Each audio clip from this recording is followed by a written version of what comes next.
আমি আজ বানাবো মেথি শাক। মেথি শাক বানানোর জন্য আমি এরকম একটা মেথি শাকের আটি নিয়ে নিয়েছি।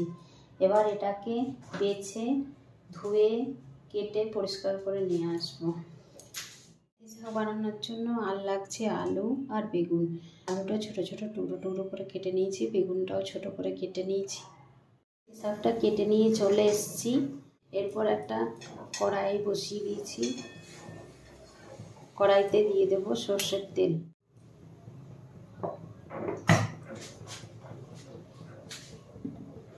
এবার ফোড়নে দেব শুকনো লঙ্কা আর জিরে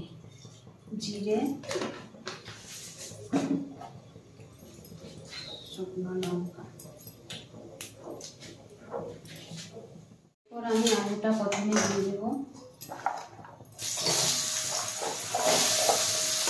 আলুটা একটু ভাজা ভাজা হয়ে গেলে বেগুনটা দেব।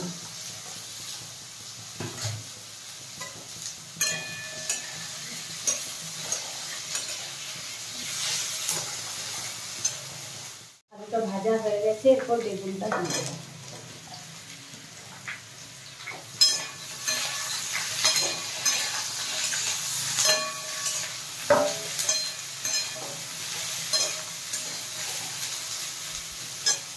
এরপর বেগুনটা ভাজা হয়ে গেছে, শাকটা দিয়ে দেব।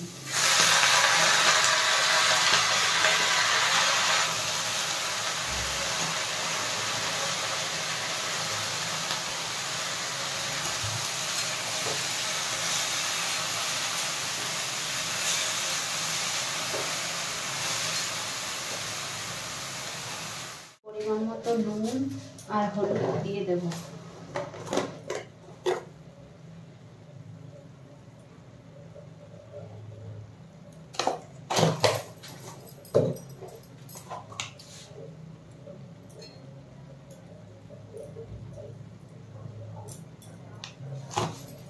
তারপর ভেজে নেব।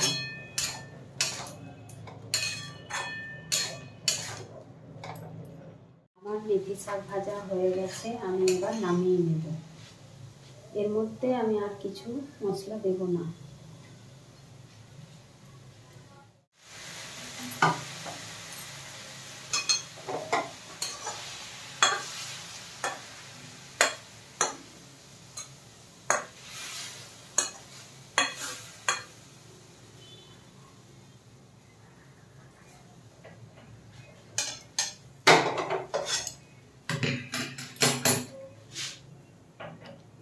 আমার মেথি শাক হয়ে গেছে। আমার ভিডিওগুলো যদি আপনাদের ভালো লেগে থাকে তাহলে please like, share, subscribe, comment করবেন।